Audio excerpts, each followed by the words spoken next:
Hello, and welcome to The Alt Left.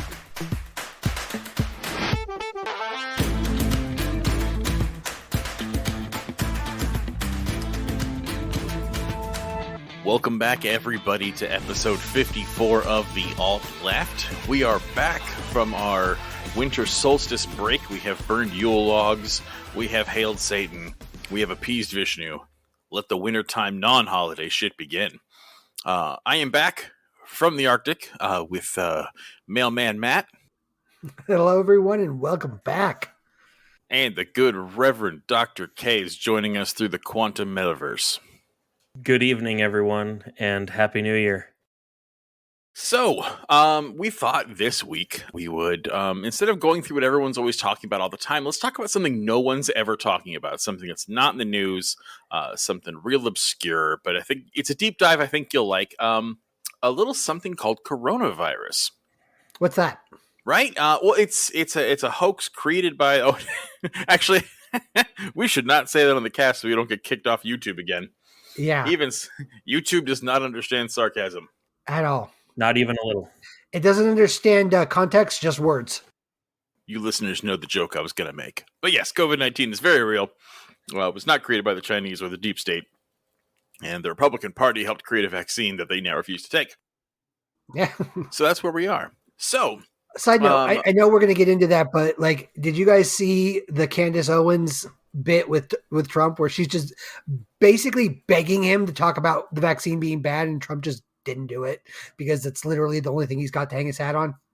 yeah, and again, the problem is he already put his fucking nickel down on it. He took the vaccine. He had COVID. He recovered. He's gotten his booster and gotten booed for it. And he's the one who did. He can't even say, like, oh, it's terrible because his administration put it through. And so, yeah, I am loving the shit fest. Irony. Yeah, the Republican leadership is having to deal with of both the realism that the vaccine is good, the fact that they helped develop it, and that they can't take any fucking credit for it because their dumb fuck voters won't do it. Yep. Right? Yep. They have to talk about it being bad constantly. Except when they're trashing Biden. Then they have to talk about how great it was that Trump got the vaccine out. But even then, that's so rare. It's so rare. Yeah. That's true. That was a big one in the beginning. That's kind of died off recently, hasn't it? It's not something I hear a lot from the Trumpers anymore. No, I mean, and Trump stopped talking about it once it came out. Like, before then, it was like, I'm going to get us a vaccine. I'm going to save the day, which, again, I've talked about this before. I don't know why he didn't continue on that route, because he really could have, like, I mean, he could have won the re-election. He could have come out and been like, we're going to do this. He could have been the hero. He could have been a fucking hero. And he decided to be an absolute tool because he didn't want to face the reality that COVID existed. And now he's in this loop of having bet on the vaccine and not being able to sell it to his own people. Yeah. Sorry, didn't mean to derail us, but I thought that was funny as hell. So where we're at now is the numbers are getting pretty fucking terrifying. If you remember that big wave we had to get over, and in January of 21. Yeah, last December we started to see a huge rise, and we peaked end of February. 300,000. It was in January. It was mid-January. We peaked at just over 300,000 daily cases. We went through a lockdown. Right. And we closed down bars and businesses. We took kids out of schools. Everyone worked remotely. Everyone watched fucking Tiger King. Right. I remember that. I was there. Flatten the curve. Because that's going to save lives. It was the most important thing. Fuck your haircut. Fuck your restaurant. Fuck commerce. It is time to everyone give a blowsy to a fast food worker and a nurse and a teacher and stay the fuck inside and don't kill anyone. Right. Right. Mm-hmm. Exactly. Well, here we are in the early stages of 22, and we are about to hit 1 million cases a day. Now, remember, that is over 3 times what it was a year ago. Uh-huh.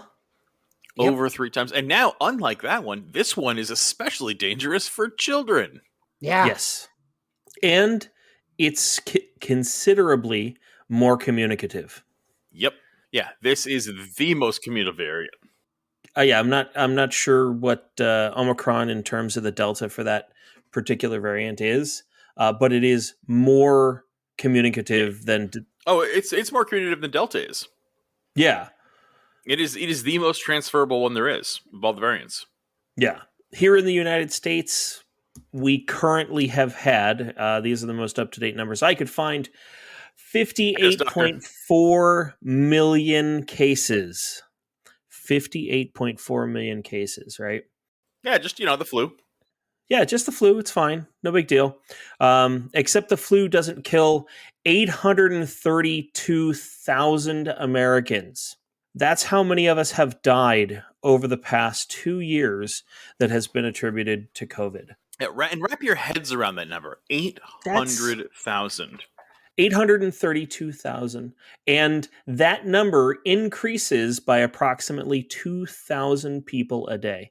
2,000 people here in the United States a day die from COVID-19. Which, by the way, I would like to point out, 291,000 people died in World War II on the American side.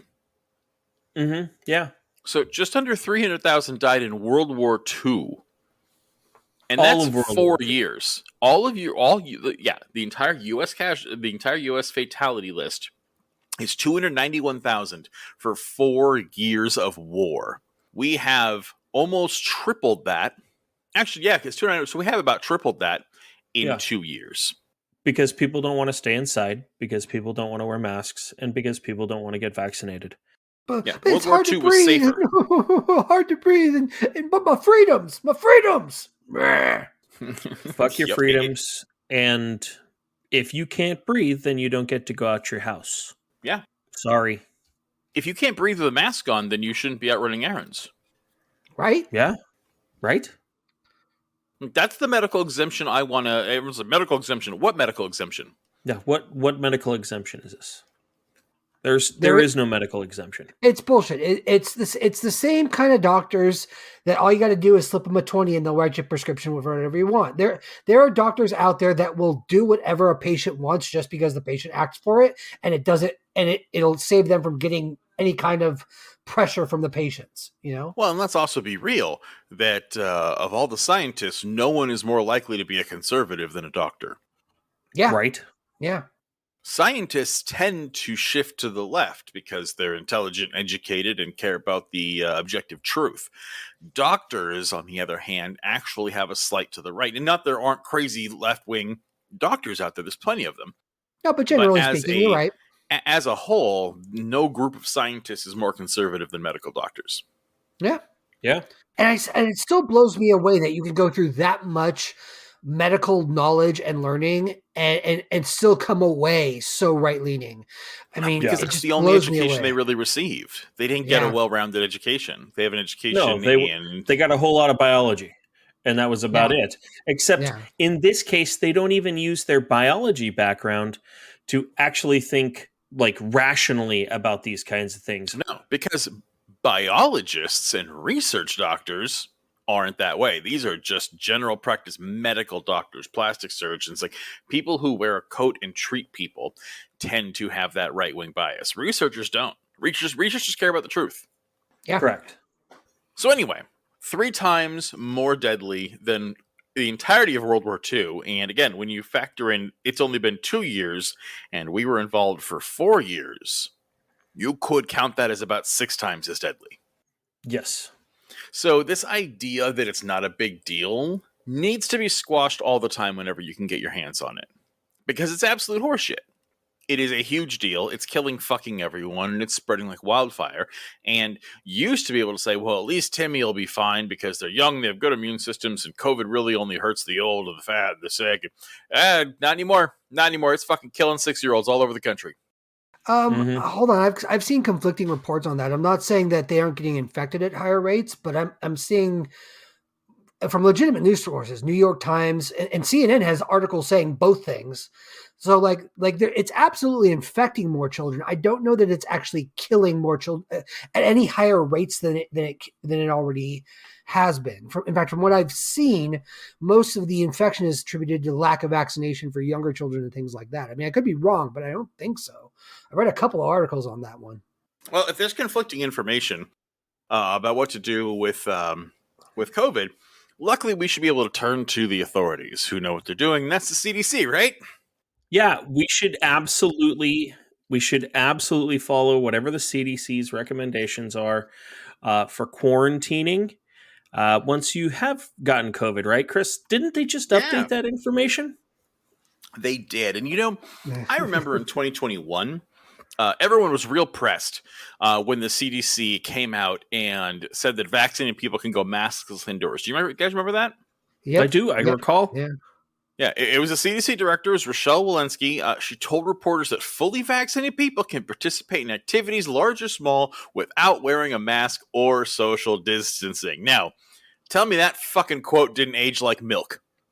Well, and what pisses me off about that is we knew that you could still transmit COVID even being vaxxed at that point. That wasn't a mystery to anyone. Mm-hmm. Like, we knew it was transmissible. It allowed you to weather the storm, but like, you still needed to be on your guard, because even if you were vaccinated, you could still give the disease to an old person or a young person that was susceptible. Like, that wasn't a mystery to anyone. But it was to the CDC, because they just decided, well, if you've gotten a vaccine and everyone's just going to work on the honor fucking system.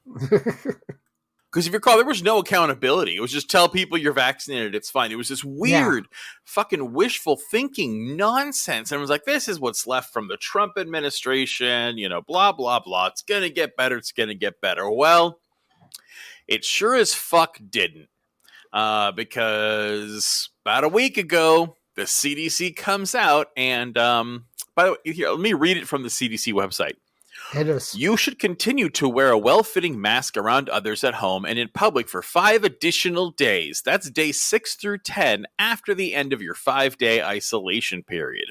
If you were unable to wear a mask when around others, you should continue to isolate for a full 10 days. Now, here's the weird thing. If you can't wear a mask, but you're safe, why would you need to isolate for 5 more days? They also recommend that you avoid people who are immunocompromised or high risk for severe disease and nursing homes and other high risk settings until after at least 10 days. Again, if 5 days is sufficient isolation, why do we have to stay away from immunocompromised people for 5 additional days? For economic reasons. Because it's horseshit and it's an economic choice. Yeah, and that's not even like a tinfoil hat thing, right? Like, here's the thing that fucking gets me, and it was actually funny because I was literally having a conversation with my sister, and we brought up Fauci at the table. And my sister and I love her to pieces. She's amazing, and her and I agree on most things. We tend to disagree occasionally on science, and she's not a right-winger at all. She's so left, she gets into the woo, and I said something about Fauci, and she looks at me and she goes, "Really? You like Fauci?" And I was like, "Look, man, like, he hasn't been perfect, but no one is. But Dr. Fauci has dedicated his life to..." Literally dedicated his life.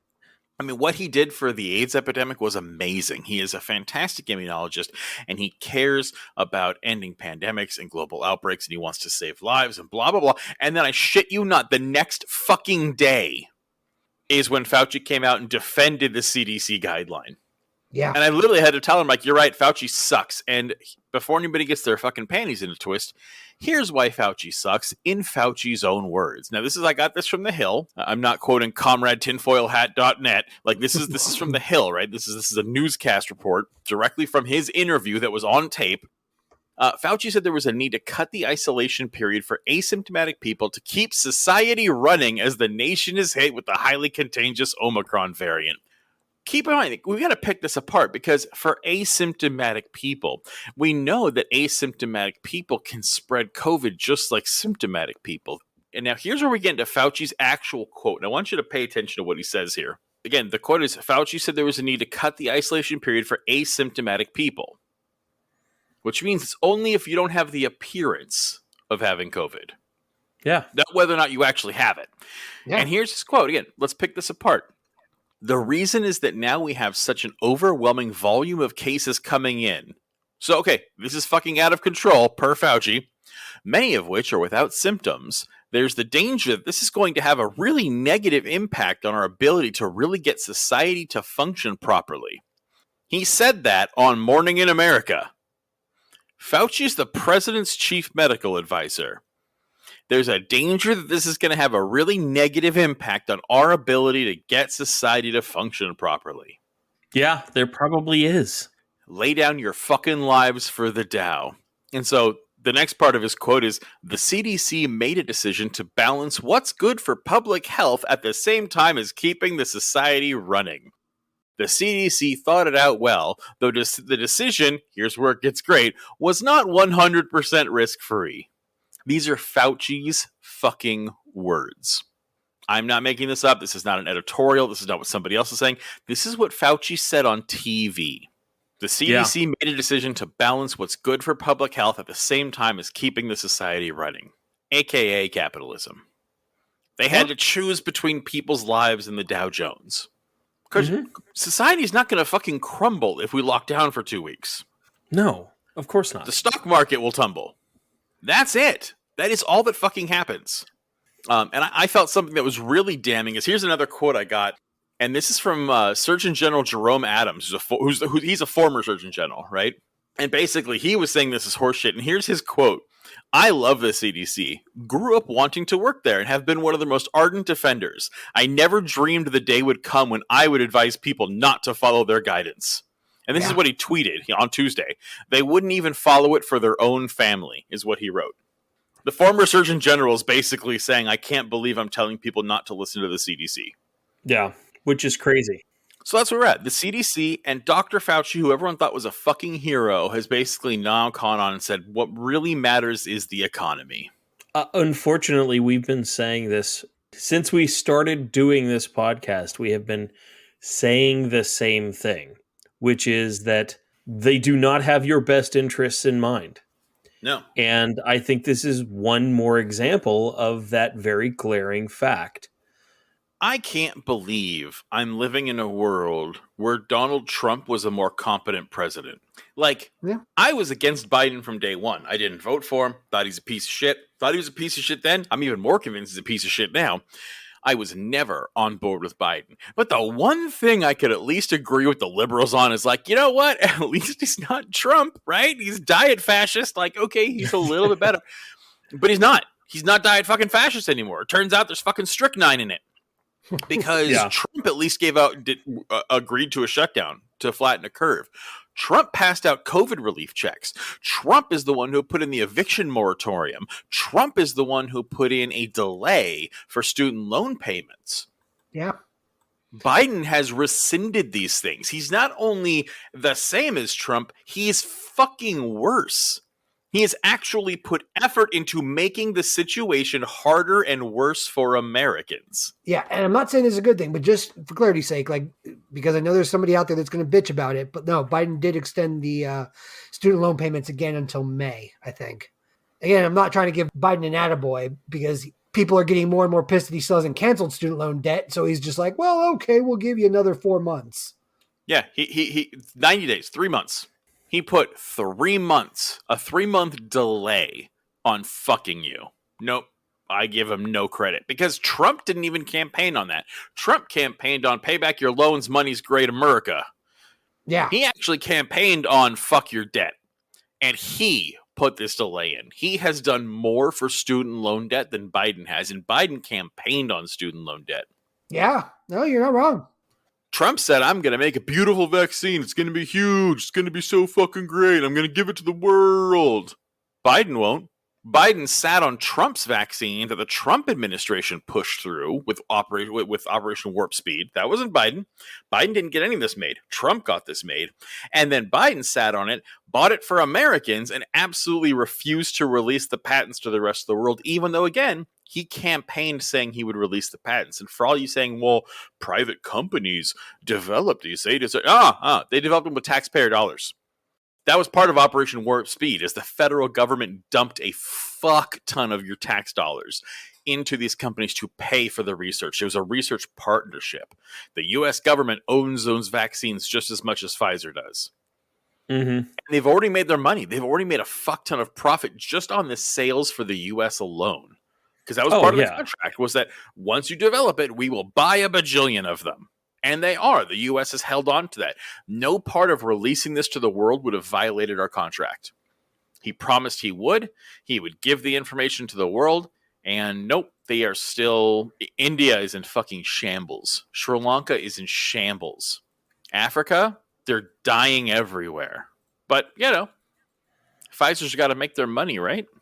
Well, and meanwhile, we won't take the fucking vaccine. Yeah.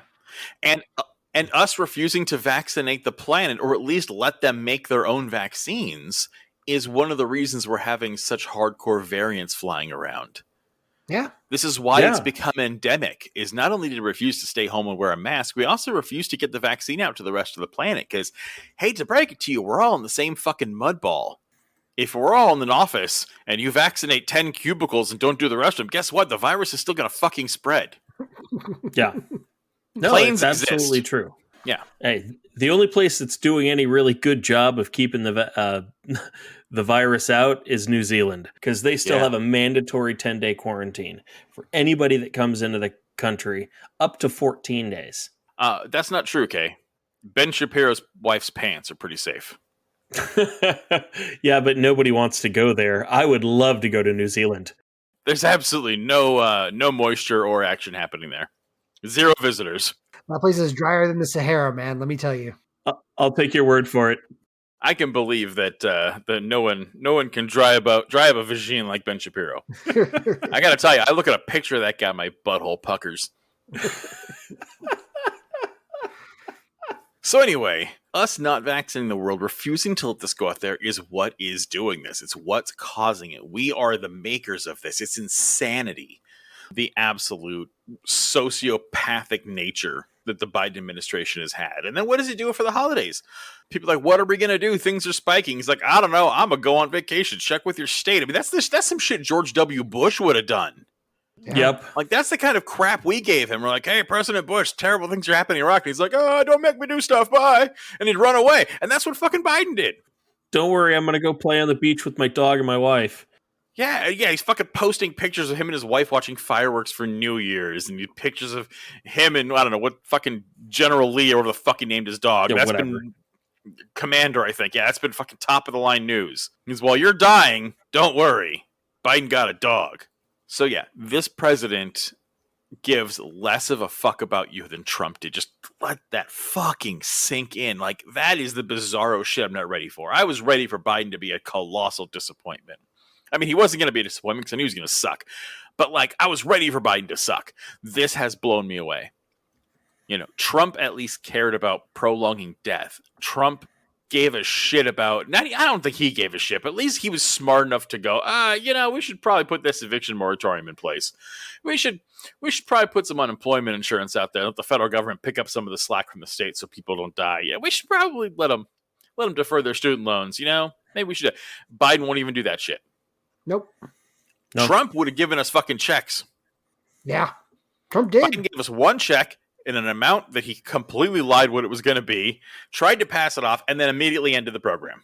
Yeah. He gave one fucking check. But liberals don't want to comment on that. They were all fine and dandy with shitting all over the GOP for giving us a $600 check. But then Biden gave us a $1,400 check and told you to get fucked, and all of a sudden we're eating that shit up like it's fucking cake. I mean, I'm trying to think what he's done. Honestly, not a goddamn the major thing. Things that weren't a continuation of what Trump did. I mean, he allowed gay people to serve in the no, it was trans people to be able to serve in the military. So they can go die for the country that wants to kill them. They can't have any employment rights. Like, okay, fine, they can go into the military, but okay. I'm just trying to think. Like his big thing was the Build Back Better, and everything that we predicted would happen. And so the only thing we got was the ones that helps large construction companies, nothing that actually helps the American people. Nobody actually gets anything. And none of that shit will be done for fucking a decade or more. Yeah. Which, again, I have no problem with infrastructure spending. I'm for we need infrastructure spending. Our fucking infrastructure in the United States is crumbling. But it's insane that is what they chose to push, not the things that would actually help American people. Well, because we're going to create jobs. Because that's what we need. We need jobs. It's all we need. We're going to create jobs, good jobs that pay money. Pay you that $15 an hour we've been promising. Pay you some money. Yeah, that 15 we promised you for 2 decades that is now worth nothing. And related to work, the other one that's going on is kids going back to school. Remember how we pulled kids out of school? Oh, yeah. Made them go remote back when there was 300,000 cases. Well, now that we've tripled that number, it's time to go back to school. There's this fantastic meme that goes around, and I saw it back originally when they were going back to school last year, and it's making the rounds again, where there's this school and it's on fire. I'm like, oh my God, I can't believe the school is on fire. Good thing we pulled all the kids out. And then the fire gets bigger and like, okay, it's time to go back in. And the guy's like, isn't the fire worse? He's like, yeah, but think about how much it costs to keep these kids out here. Put them back in. And that's where we're at. We have a virus that is now transmitting through them. Teachers are fucking dying and catching this all over the place. And we can't do it because that would make parents have to worry about daycare and would have their parents have to. And we could work remotely. Parents would have to actually deal with their children? Yeah, and we did this. We shifted as a country to working remote, and it worked out really fucking well. People were actually pretty happy about it. And then as soon as the number started to go back down a little bit, everybody go back to the fucking office. Yeah, for literally no reason. Some jobs need to be done in person, but remote computer jobs that everyone's been really happy with doing remotely, people were hanging out at home. God, I got to tell you, I finished my last semester of school, got my degree, and I did the entire last year online, and it was delightful. I had a coffee maker. I didn't have to wear pants. I didn't have to take a commute to school, fight through traffic, pay $150 for a parking pass. Nope, none of that shit. I rolled out of bed, grabbed a cup of coffee, sat down, and I was in fucking class, and it was delightful. It saved me an insane amount of time and money. There's this weird hard-on that people in management have about working in an office. Got to watch your employees. What I'm saying is that they refuse to let it go. And let me give you an example. So I haven't talked about it too much, I think, on the podcast, but my wife is pregnant again. She's due in February. And I knew... Thank you. I knew about this a while back, and I tried to. We had already been working from home at this point, and I told them, look, I don't want to have. I'm taking time off to do bonding with my child. I did that. I was able to do that with my son. I'm not going to not do it this time around. For me, I think it would be better for everyone if I was able to continue working from home as opposed to just taking time off. You guys won't lose me for weeks at a time. I won't get behind on anything that's going on and have to spend another few weeks to a month getting caught back up. I feel like it's a good idea. And my direct manager was like, well, we'll talk about it and see where they are. And then, of course, Biden, this was probably, I think, back in, I want to say maybe May or June.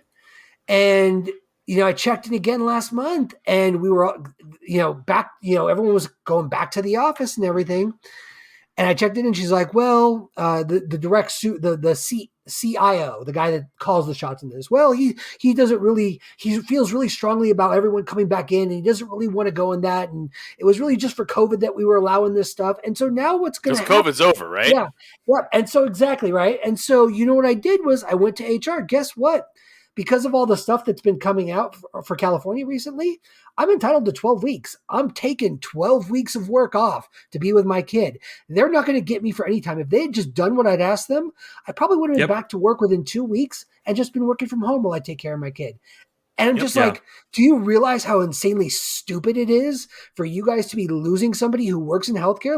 I work in healthcare IT. Our job is to alter the EHR to match all the requirements that come out with COVID. That's what been our primary duties lately. You're now going to be down a person for 3 months because you didn't want to let them work from home. I just don't understand it. I have a theory on why all of these managers and upper echelon employees are forcing people to come back into the workplace. Yeah. And I think it is specifically because they need to continue to justify their job. Because if they don't have people in front of them, they don't have people to quote unquote manage, right? Because it takes a lot more effort to manage someone that's not standing in front of them or out in the field of cubicles, as it were. No, I think you're right. Yeah. And if you had people that actually led, it wouldn't be a problem. But instead, we have people that demand that their employees do things. And by doing such, they have to justify their job. Yeah, there's an entire level of management that their job is to physically manage employees, and they're gone. And it's unnecessary. True. That's the thing. I think you're right, Gabe, because I do believe those positions are unnecessary. I think it's a similar situation to what happened in New York when the police were like, well, we're not going to do our job except for, when we're supposed to actually do our job. And everything was fine and nothing collapsed. And you know what? Crime rates actually went down and it was amazing. It's the same thing, I think, for these management level positions. Most of what they do is just bureaucratic nonsense that can be done by the employees, especially now. All they do is push papers. Yeah. And the thing is they're just signing off time cards, signing off work. I mean, half of my job, I've got to spend the day tracking what I'm doing, and then she signs off on it. And I think working from home would shine a spotlight on the idea that they're unnecessary, and it terrifies them. And that's my point, is they are unnecessary. They aren't needed. All they do, like you said, is approve time cards. It's absolutely insane. Yeah. And so that terrifies them. And so they need to get those bodies back in front of them as soon as possible. I can't imagine that it is actually cheaper for a company to have an office with all of the electrical and all of the infrastructure and all of the things that are associated with having a physical place versus handing out laptops or home computers and allowing some funds for people to pay part of their internet and things like that. I can't imagine that that's actually not cheaper. It is. That's the thing. It actually is. This is literally a fucking boomer fantasy. Yeah. Yeah. Well, and it was because back in the day, you needed to be in an office because there was not email to communicate with someone in your work group. You had to physically go and communicate with them. That's not the case anymore. I mean, shit, we three record this podcast in 3 different places. Yeah. But I'm staring at the 2 guys that I do it with, along with it, they can hear me. There's no reason why business can't be done remotely. Yeah, no, absolutely. I got into this conversation with family on Christmas. And really? I got in this conversation. Yeah, and I was talking with family friends. We were with them for Christmas Eve, and I was discussing with a boomer and a Gen Xer, and the Gen Xer is talking about how much, how she's so happy to be back in the office and blah blah blah, and about how it was so much more productive in the office. And I said, well, some people are, but some people aren't. She's like, well, I am an extrovert and I need that office environment. I was like, here's the thing. For work, generally, I'm the same way. I am more productive in an office environment, depending on the job, right? Yeah. But in general, especially that call center stuff, that kind of thing, I tend to be a little more productive in an office. I said, but that doesn't matter because you know what this has shown us? People with children can work remotely. People with disabilities can work remotely. And I swear to God, when I said that, she goes, well, there's, wheelchair ramps, that kind of thing. I was like, do you have any idea what a person with a physical disability has to go through to get into the fucking office? Even mild disabilities, the discomfort and the time and the shit they go through to have to get into their cars, make a long commute, get into their fucking workplace. Like, you just don't give a shit about that. And we've literally shown that we can work this world remotely and we don't have to marginalize people. But apparently, because you can't have some fucking birthday cake for Susan's birthday, that doesn't matter. And fuck disabled people. Fuck people with emotional disabilities. Fuck people with anxiety. Fuck people with children. Fuck people who are caregivers. Like, there's an entire portion of the U.S. population that has trouble going to work in an office who would love to be productive members of society that we don't allow because it makes fucking some boomer asshole sad. Yeah. That there's not infrastructure for it. And it's fucking insanity. But it's the same, again, within the same conversation I had the boomer, they literally said that, you can't raise the minimum wage too much because businesses wouldn't be able to afford to pay them. And I said, oh my God, I said, good. Yeah. This isn't an original take. Like, if you as a business can't afford to pay a living wage, you don't deserve to be in business. She went, that's not true. I don't believe that. I was like, you believe that a business should be able to function and pay an unliving wage? She went, yep. It's that bullshit bootstraps mentality. Besides the bullshit bootstrap mentality, it's proven to be incorrect. Yeah, it is. But it doesn't matter. Physically, by all the numbers and all the statistics, it has been shown to not be true. When you're wealthy and educated and happen to have lucked into a career that made you and your family a fuck ton of money, it's really easy to have that privileged ass take. And that's all it is. It is a privileged take of it's same as like it's people like fucking Elon Musk, saying I did this myself. It's like, no, you fucking didn't. None of you did. But it's that same hyper individualistic lie that you did something yourself when you didn't do shit. Well, again, it's all based on horseshit. If we mandated, if again, I understand that in certain states there's differences. Like again, $15 an hour minimum wage actually would be a living wage in certain states when you're in bumfuck Idaho or some shit like that. I get that. So that's why I'm going to say living wage. I'm not going to say a static, a number. But if we mandated that the minimum wage had to be a living wage based on whatever calculation you want to have, the amount of businesses that would actually go under is minimal. It's fucking minimal. It's really not enough to create any kind of economic turmoil for anyone. Yeah. No, it's absolute garbage, and it's a total fucking lie. None of it is based on reality at all. So it is a lie to make you feel better. That's all it is. So anyway, in that same vein, you have what's going on. Again, we were talking about school kids, is what's happening in Chicago. Have you guys been following this? This I haven't. You were talking a little bit about this beforehand. This is beautiful. So basically, because Chicago is notorious for just being awful, right? Chicago PD is their police department rivals the evilness of the LA County sheriffs and the NYPD, right? They're the ones who are the torture prison. That I'm aware of. Yeah. So they also totally underfund their public school system. Shocking. Shocker. And don't give a shit, right? like you do. It all goes to the cops. So what they've done is the Chicago Teachers Union finally had it up to here. Everyone's getting fucking COVID. Teachers are coming down with it everywhere. They've done they put in some fans in the classroom. That's like all they did. There's no COVID restrictions, and the school system is refusing to make people test their kids before they can go back to school. Right after the fucking holidays, and so the union had enough, and they said, "Fuck it, we're going on strike." We are going on strike, and we will happily work. And not even, it doesn't have to be a strike. They said, we will happily work remotely. We will not come into meet space right now, not until this is dealt with. And the county puts in safeguard measures that will protect us, or the spike is over. Right? Right. And so on late Tuesday night, they voted to reject the in-person learning until the city's 19 numbers drop significantly. This is their quote. Or CPS is Chicago Public Schools, puts in place more safety mitigations like increased testing. CPS leaders said they will not implement virtual learning district-wide, and they locked out teachers who did not report to their classrooms in person on Wednesday. And so they've had to cancel school all week. Oh. Yeah, so Pedro Martinez, the CEO, had to cancel classes on Thursday and just did on Friday as well. But here's the thing. The teachers, again, said, let's do remote. It's already there. System's there. And they went, nope, and they locked them out.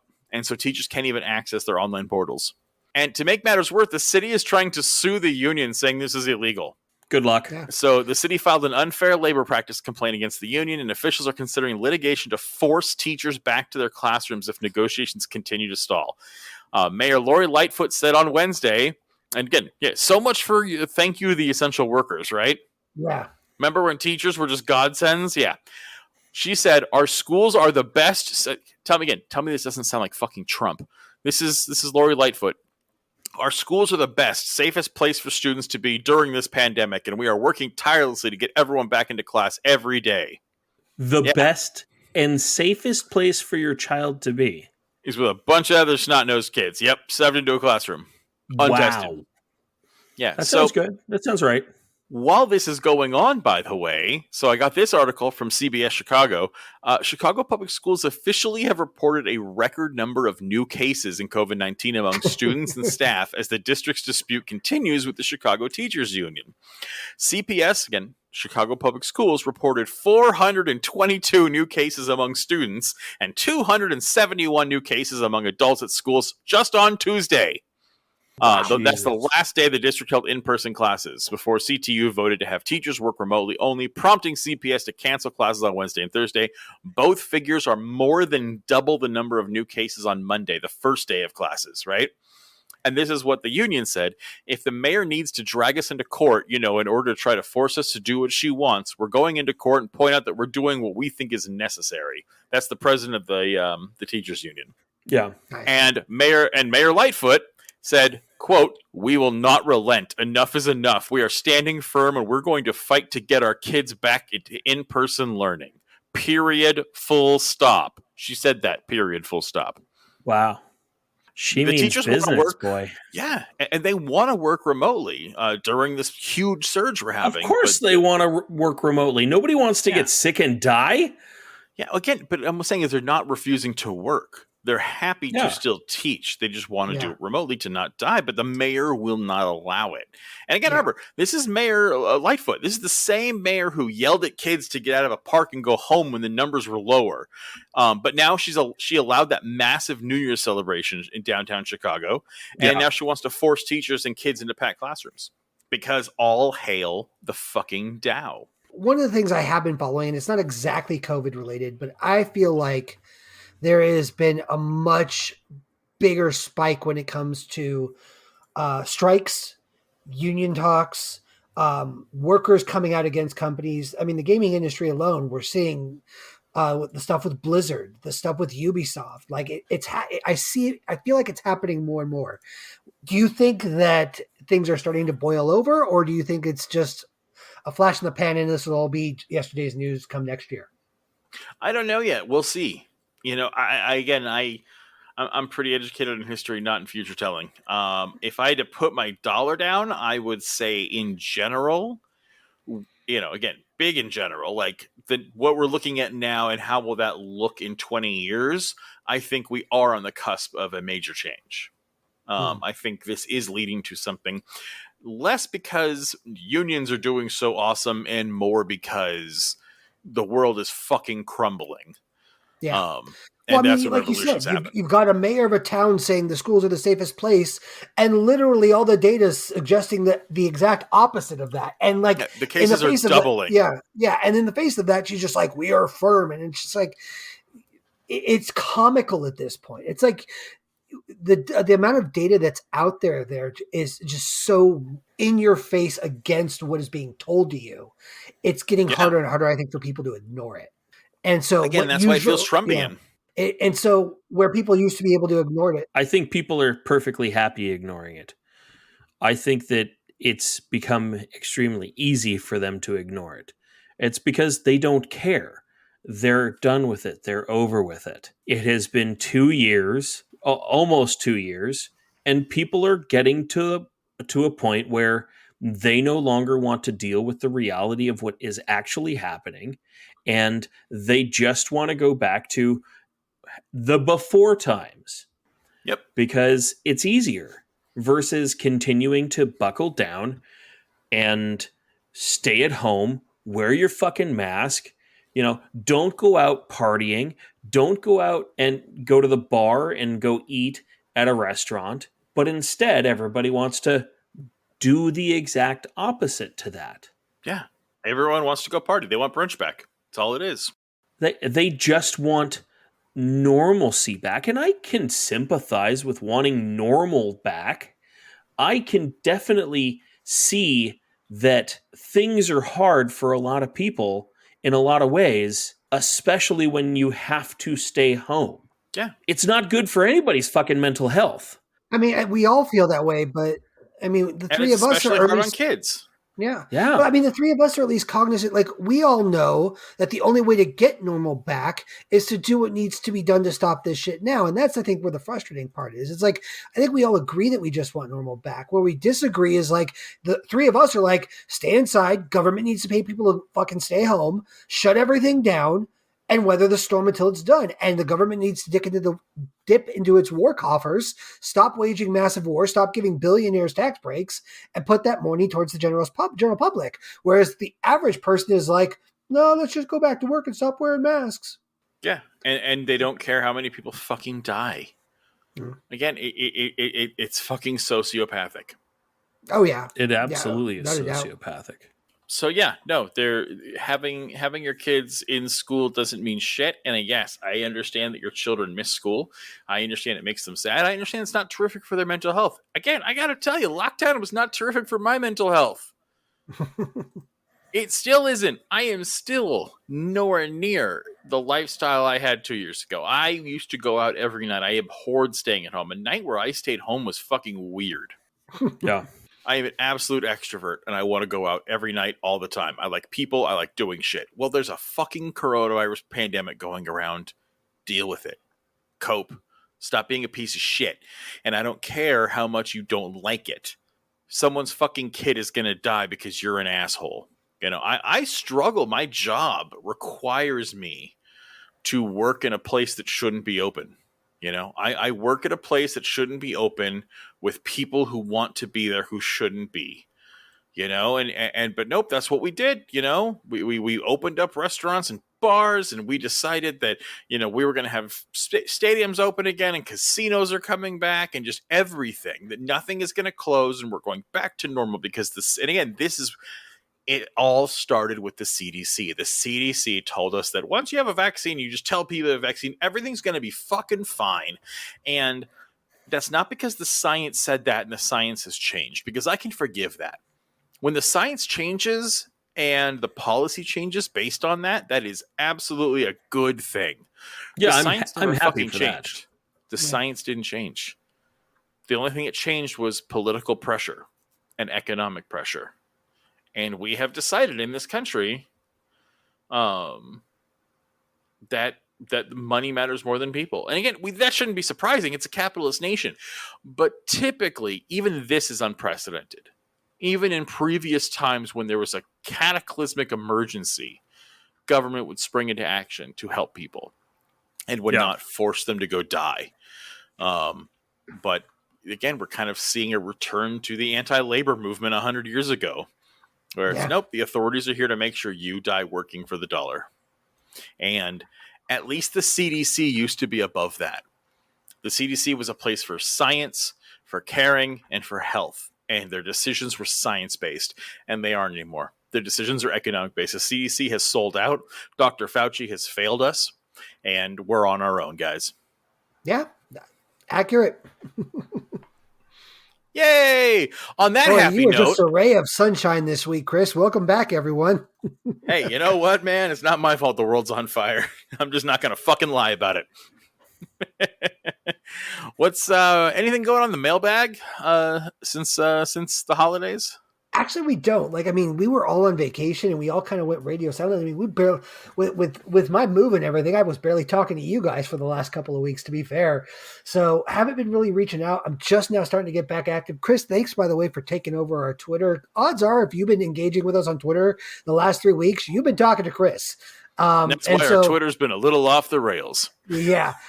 I'm absolutely here for it. And so if you're enjoying it, well, it's Chris and you can thank him for that. If you're not enjoying it, it's probably because you're an asshole he's been arguing with, and you know, you deserve everything he said to you. So there's my mailbag. How's that? Perfect. Well, everyone, before Matt goes crazy, email him, talk to us. Tell us what you think about this episode. Maybe you think Fauci's great and the CDC's awesome, or maybe you think they're terrible, or it's somewhere in between. And maybe you think I'm just a fucking asshole who's way too negative. I'm going to call you a Pollyanna dipshit, but you're allowed to have that opinion, and you should tell Matt about it. I mean, I do think you're an asshole who's way too negative, but I love the fuck out of you, and you're also great. I'm in that same similar camp, to be honest. Yeah. I can't help that shit is negative. It's all your fault, dude. It doesn't get better unless we talk about it. Amen, brother. Amen. All right. Well, that's going to do it for us. Thank you guys for being here for this socially distant podcast. We appreciate it. Soon, one day when COVID is over, we'll go back to sending quantum spit at you through the etherverse. But until then, we are keeping our quantum germs to ourselves. And please be safe. Wear a mask. Stay 6 feet away from people.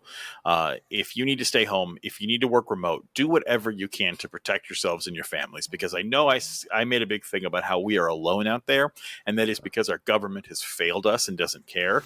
People have not, and there are good people, and there are family and friends and neighbors and coworkers and people who give a shit whether or not you live or die, and you are not the only one who cares. So seek them out, and please take care of yourselves, take care of each other. Until then, the revolution is you.